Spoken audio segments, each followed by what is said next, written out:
All right, hopefully you're doing well. Today I'm going to go over Unit 7-9, Factoring Polynomials by Grouping. Okay, and the big clue to what we're going to be doing in this problem is we're going to be looking for polynomials with 4 terms. 4 terms meaning there are 4 pieces of the polynomial.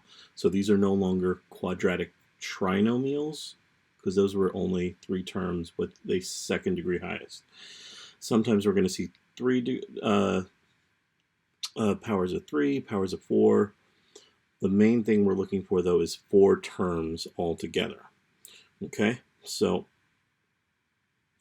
we're going to go over an example problem right here for factoring polynomials with 4 terms. And the first step is group the first 2 terms together and the last 2 terms together. Essentially what we do is we want to basically think of this polynomial like a big family, and we are literally going to divorce it, split it in half. Okay, we've been very disruptive, just like what's going on in the world today, and we have disrupted this polynomial and split it in half. Okay, and then we are going to look at each side of that polynomial sort of separately. Right, so the first thing I'm going to look at is x to the third plus 7x squared. I want to look at each of those 2 terms, and I want to figure out what do they have in common. What do I mean about what they have in common? I mean, literally look, if there's numbers, you want to see if the 2 numbers are factors of each other. If there's variables, though, are they the same letters, the same variables? Well, in this case, they both have an x's, right? Now I'm looking at either x to the third or x to the second to factor out. I hope you remember from our GCF factoring that we're going to always pick with the variable the smaller degree, the second degree. That's what I'm going to factor out. Okay, so I'm factoring out that x squared, and what's going to be left behind is what would I multiply by that x squared to get back to the x to the third plus 7x squared. So x squared times what is x to the third? Well, that's a single x. X squared times what is 7x squared? Well, that's going to be a plus 7. All right. So now on the other side, okay, now on the other side, I want to think of this 2x plus 14. 14. And I want to do the same thing I did with the first half of the problem. I want to factor out a GCF between the 2x and the 14. Do they have an x in common? No, they don't. So what else do they both have in common? Well, we look at their factors. Does 2 go into 14? Does 2 go into 2? Yes, it does. So factor a 2 out. So in this case, I'm going to factor don't forget, look in the middle for that sign. So we're going to write down a plus, and then I'm going to factor the 2 out, okay? And then I'm going to put in parentheses, 2 times what gives me 2x plus 14?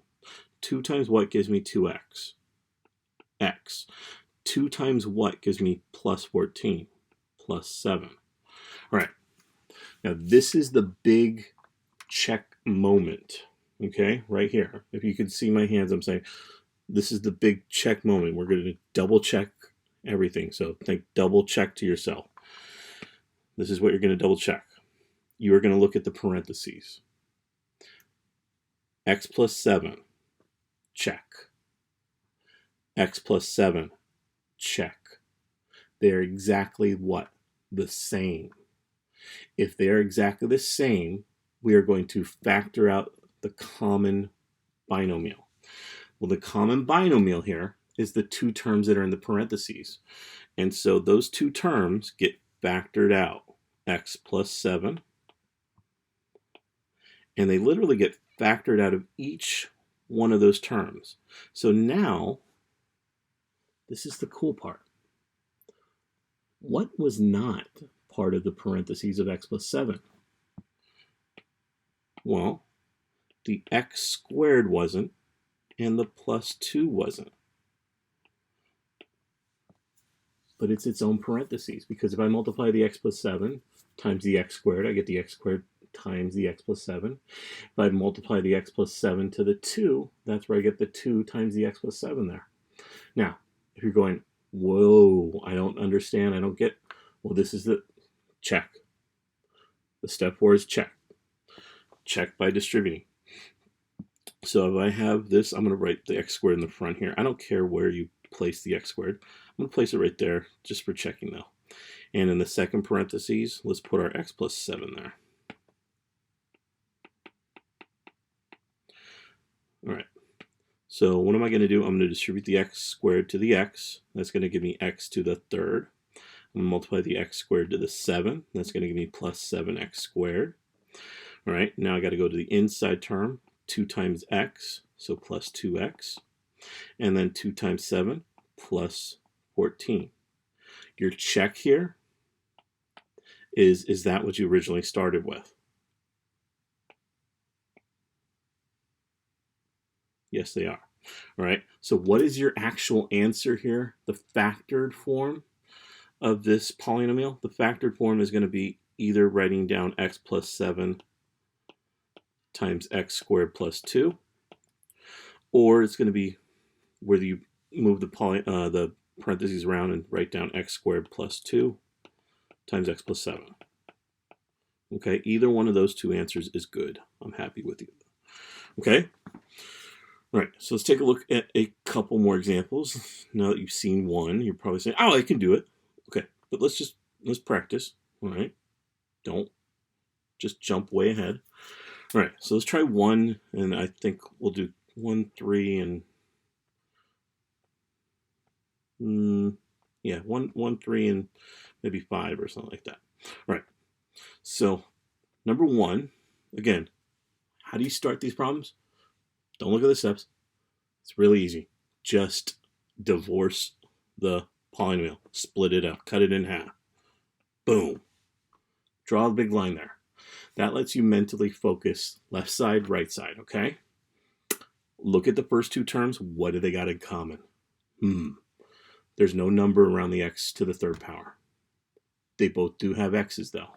Smallest x, x squared. So I'm going to factor the x squared out. What goes inside is going to be what it takes to create that polynomial. In this case, it is going to be 1 more x and a plus 4. Right? Now, this is where the split happens. I'm going to write down the plus sign. Right? And now I'm looking at the 8x plus 32. Do they have an x in common? No. Is 8, though, a factor of 32? Sometimes we can pull out the full 8. Sometimes we're going to have to find a smaller factor. But in this case, since we can pull out the 8, 8 is probably what we want to factor out. So I'm going to factor out, I think, an 8, leaving me with what? 8 times what is 8x? X. X, yeah, that would be 8x. 8 times what is 32? Plus 4. All right. Now, big check moment. Are the parentheses the same? X plus 4, x plus 4. Good. What do we do with that x plus 4 and x plus 4? We factor it out of both of those two terms and write it just once. All right, what am I left with? What am I left behind with? X squared plus 8. These are the leftovers, right? And so I'm just putting them together in their own parentheses. If I FOIL this out and check, which all my good students are going to be doing, they're going to get back to the original problem. But this is where you would box your answer, okay? All right, let's do number 3. All right, we've got w to the third, 5w squared minus 8w minus 40. What do we do to first? Split the problem. Split it up, look at it 2 halves. Ooh, this is kind of similar. Smallest variable that the first two terms have in common is going to be the w squared. Can I factor out a number? No, because That one's got a 1, right? And that one's got a 5, so they're not in common. Right, what goes inside the parentheses on the first half? A W and a plus 5. All right, now, got to be careful here. They're going to try to trick you with the second problem. Make sure you write down that minus, okay? All right, so I'm writing down a minus, right? And then I'm thinking 8W minus 40, like this. And then I'm thinking I'm going to factor out the 8, right? And the W, what is it? Minus 5. And then if I'd had that down there like this,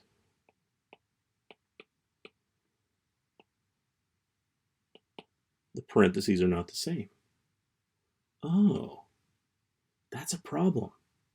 I can't do the whole thing like that if the parentheses are not the same. So what they're trying to do with this one problem here is they're trying to trick you. Really? Yeah, they're trying to trick you.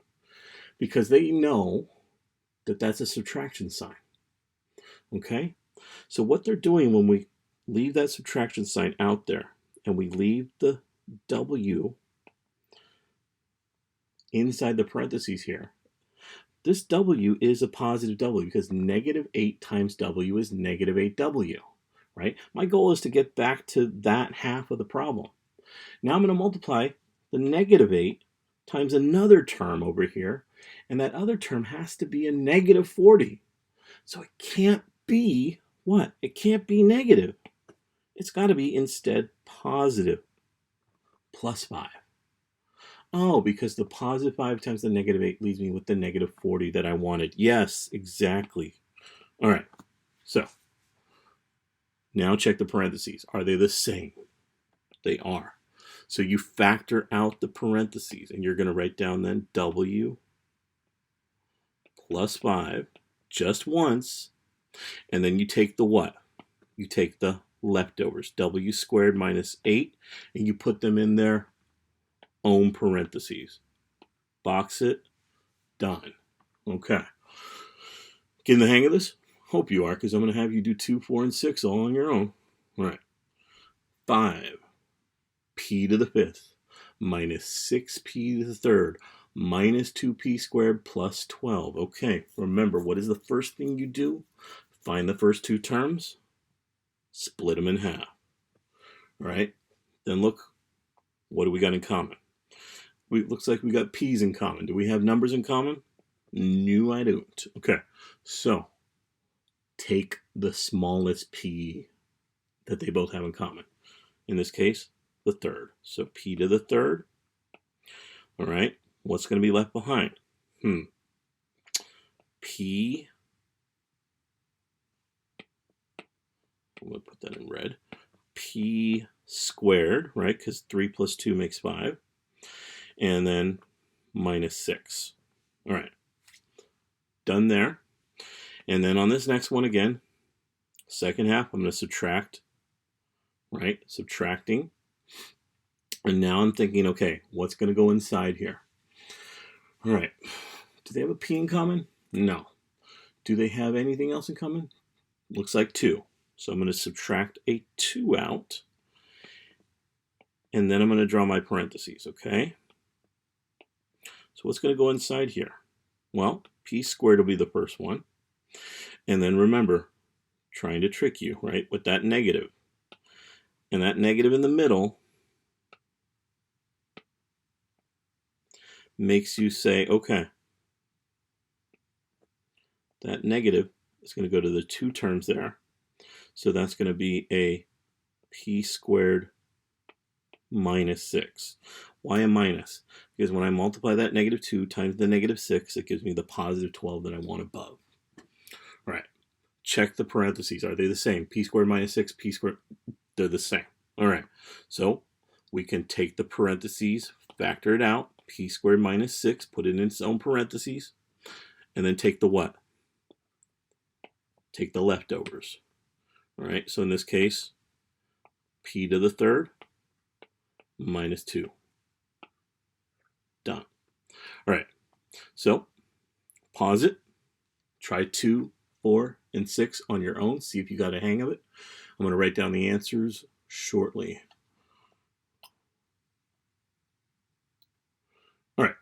So these are our answers, and on the answers, a plus 2 times a squared plus 9.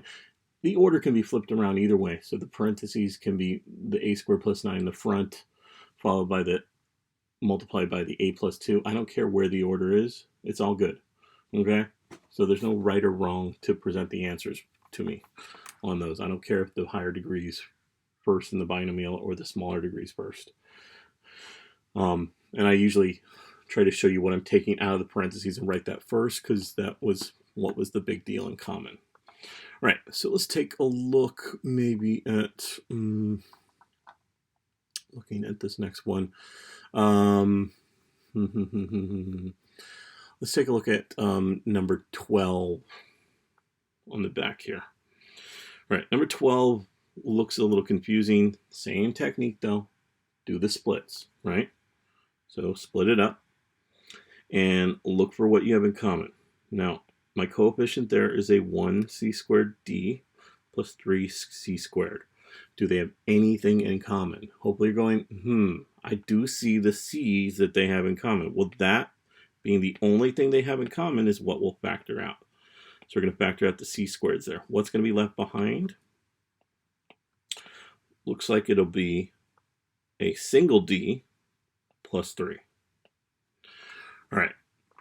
And then look at the next term. Make sure you remember to what? Look left and bring down the same sign there. So that's in a subtraction sign. All right. And then what do I have in common with 7d squared minus 21d? Looks like I have a 7 in common. Looks like, do I have anything else in common? d squared? Yeah, I have a d to the first in common. So just minus 7d. All right. Put my parentheses down. What's going to be left behind? Well, that first term is minus 7d squared. So I need a single d. And then minus 7d is going to multiply by this next term. And I want it to become a negative 21. So I want that negative 21d to be positive or a negative in there. I want it positive, because if I do a negative times a negative, then it would be a plus up above. I want it to be a negative, so I need the opposite sign. And I'm going to write a 3 there.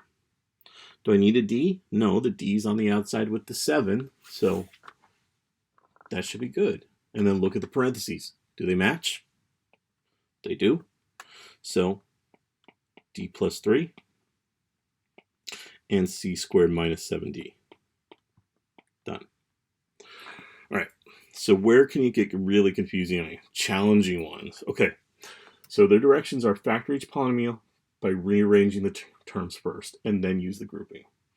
All right. So the reason why they're telling you that is, for some reason, right, it's probably not going to work out the best for us if we do that.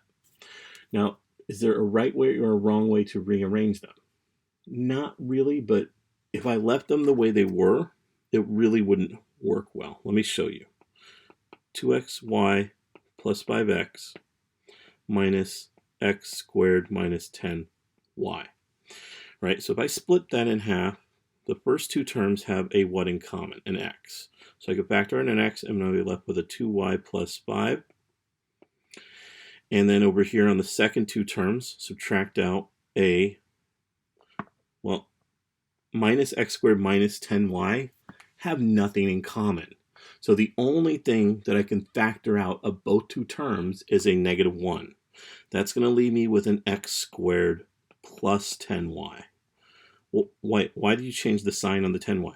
Because what I factored out was the negative part of the x squared, which when I distribute it back to it, turns it back to the negative two terms above. All right. So then take a look. Are the two parentheses the same? Oh my God, absolutely not. It's not the same at all. So, okay, I'm stuck. I can't do it. I give up. No, that's why this is called a rearranging terms.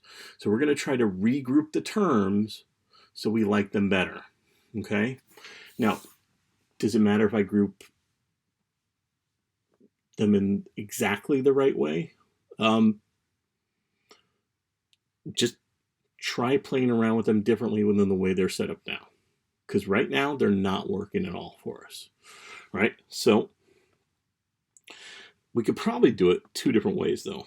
I think we'd probably be safe doing it two different ways. But first off, I'm going to try to say, okay, if I'm looking at all the letters, I want the letters to be in common, right? So what I'm going to look at is, okay, here's a y, here's a y. I'm going to put them together. 2xy minus 10y, right? And so that's going to make that plus 5x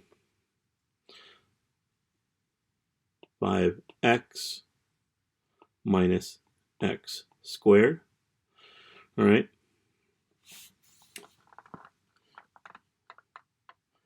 All right, so what I'm going to do is first look and see what do I have in common in the first two terms. All right, so looking carefully, what do I see? A y and a y, and 2 and minus 10. Well, 2 is a factor of 10. I know 2 times 5 makes 10. So I'm going to factor out the 2 and the y. What's that going to leave me with? A single x, and I think a minus 5. All right, so the next part,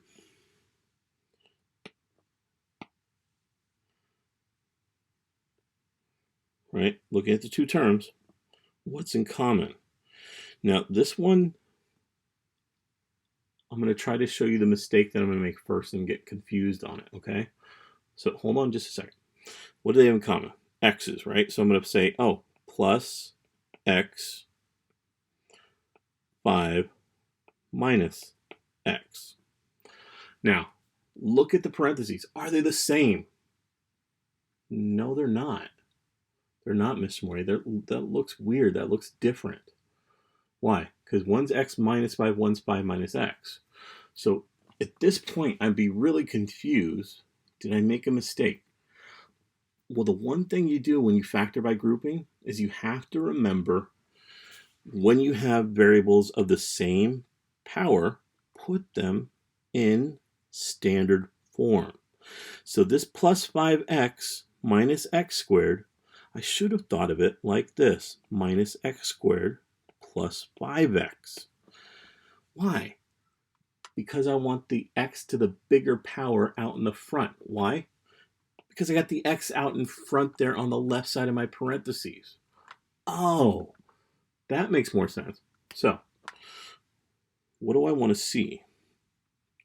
I want to see, instead of a plus, I want to see a minus. Okay? And what is in common between x squared and 5x? An x's. What goes inside the parentheses? Well, a positive x. And then remember, you're distributing a negative x to the next term, making that next term negative. But if it's negative and I want it to be a positive 5x, I'll need it to be a minus 5. And then my parentheses are exactly the same. And I can say, oh, that's x minus 5 times 2y minus x. Well, yeah, but couldn't I just, like, look at all the answers, all 5 answers on the quiz and just FOIL them out and find the right one? Yeah, you could do that. You could do that, but that's going to take you 5 times longer than other people that are actually factoring. Right? So, was that the only way I could have grouped that one? No. You could have actually probably done it differently. You could have probably actually looked at it like, plus 5x minus 10y. Now, why would I group those two together? Why would I group those two together? Well, the 5x and the 10y both have factors of 5. Really? Yeah, they both have factors of 5. All right, so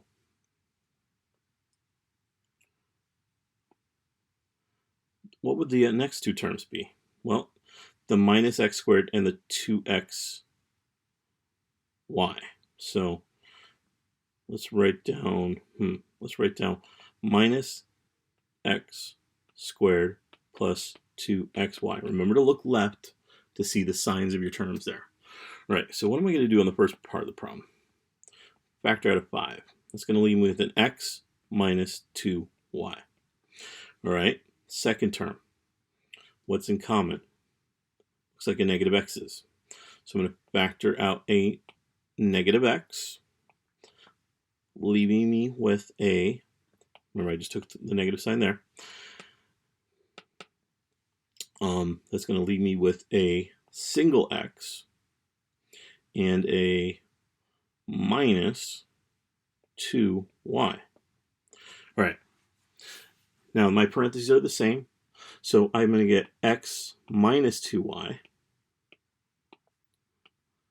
times 5 minus x. Now you might be going, wait, that's not the same as the other one. Well, it's not the same, but it actually kind of is. Essentially what's happening here is it's the same as the problem above, but both of them have flipped the way their signs are. So it's kind of like if I took this answer above and multiplied each one by a -1 and that one by a -1. And then I would get back to the original. That could be an answer. That could be an answer. They're both going to be the same because when you FOIL them out, you'll get back to the original. So if you don't see a specific answer on the quiz that you take, you might need to go back and actually just say, maybe they switched the order of the subtraction sign when they did their factoring by grouping. Because if you change up that order, right, it'll actually change up the parentheses on both terms. And because both terms have flipped their order, when you FOIL them back out, we get back to the original thing of what we wanted. All right. Let's see. Yeah, I think you should probably try 1 to 18 all.